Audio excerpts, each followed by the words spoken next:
Bonjour, je m'appelle David Dos Santos. J'ai eu un accident de moto il y a 2 ans. J'étais paralysé. J'ai commencé à redevenir bien grâce au cannabis. Je l'ai fumé, ça m'a enlevé les douleurs. Comme ça, j'ai pas pris les médocs qui me donnent là dans les pharmacies, qui me donnaient des effets secondaires de merde. J'ai fumé le cannabis, ça me fait du bien. Et je vous remercie à tous d'être là aujourd'hui, parce que c'est ça. Réunissons-nous, on est peu cette année, on a été plus l'année dernière, soyons plus l'année prochaine. Merci. Merci à toi, David. Est-ce qu'il y a, j'appelle Fabienne éventuellement, ou mon ami Laurent qui collabore, et puis surtout Dominique, que je ne vois pas.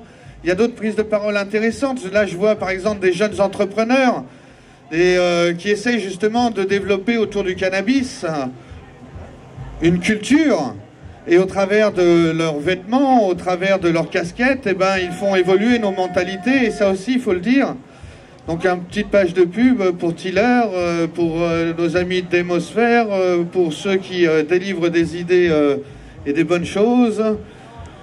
Et puis, qui d'autre? Grassroots California, voilà. Tom, tu veux venir, s'il te plaît, parce que je crois que... Oui, j'ai dit Tiller. Tiller, le dealer de t-shirts. Voilà. Tout est fait.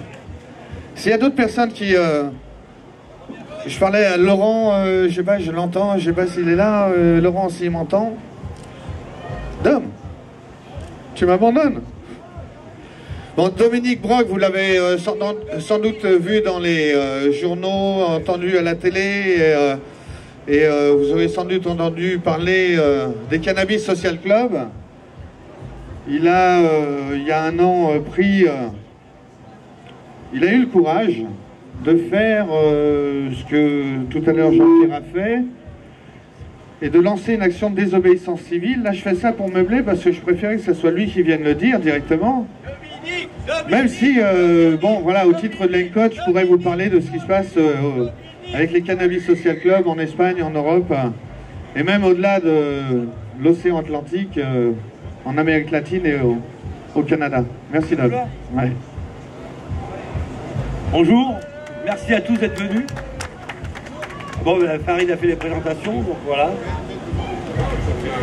Donc, Farid a fait les présentations.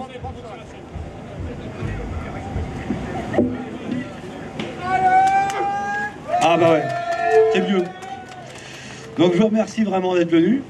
Donc les présentations, je suis Dominique Brock, c'est le porte-parole du Cannabis Social Club, il y a la banderole derrière, pas devant.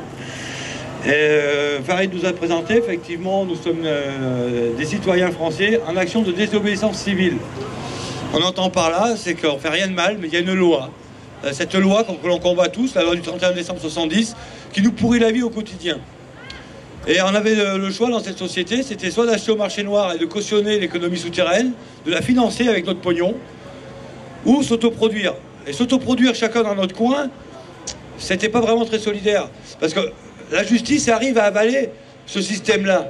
Elle attrape un cultivateur par-ci, un cultivateur par-là.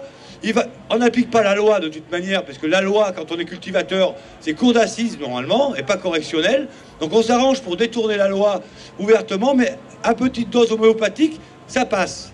Par contre, notre action de désobéissance civile, on supprime la dose homéopathique. Là. On est dans une action de désobéissance civile, et on le fait ouvertement. Et on le dit clairement. Il n'y a pas de commerce, c'est des adultes responsables qui se mettent en groupe d'amis et qui cultivent ensemble leur consommation. Alors, on est tous producteurs-consommateurs dans un club. Ça, c'est quelque chose déjà pour faire chier la justice, pour pas qu'elle puisse nous détricoter trop facilement. Donc, producteurs-consommateurs, c'est déjà notre statut au sein d'un club. Tous amis, adultes et amis, que nous nous connaissons. Donc, il y a une relation de confiance. Et tout ça, c'est un but commercial derrière. On partage uniquement les frais et la production. Et on s'arrange pour faire un supplément par solidarité. Parce qu'il y a aussi des malades en France qui se soignent avec le cannabis.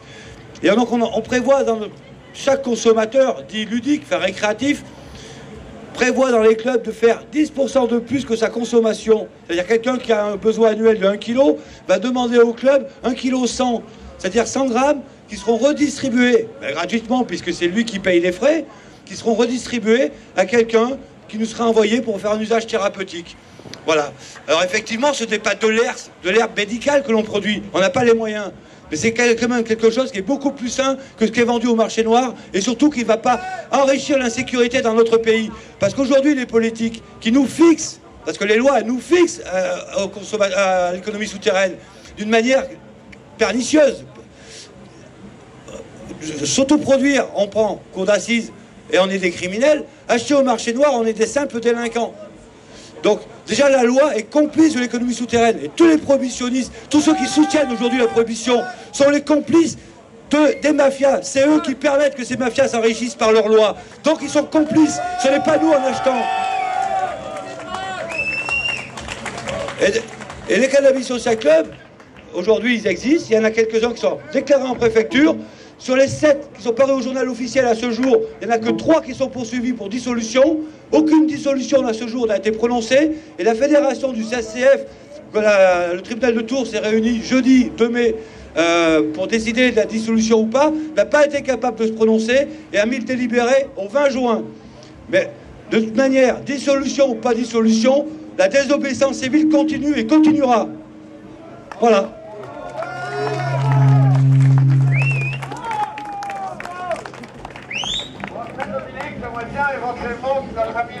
Attendez 2 secondes, il y a quelqu'un qui a quelque chose à dire dans le public, s'il vous plaît. Non, je voulais juste donner un petit point, c'est que le gouvernement il refuse ces choses-là et quand les soldats partent en guerre, on leur autorise de fumer. Donc voilà, moi je vous parle d'une chose qui s'est passée entre 90 et 95, donc vous devez savoir à mon avis de quoi je parle, de quelle guerre je parle. Mais pas de photo, non, enlève parce que je vais t'enlever ton portable. J'ai pas envie de passer à la télé, ni sur ton portable. Voilà. Ok, merci.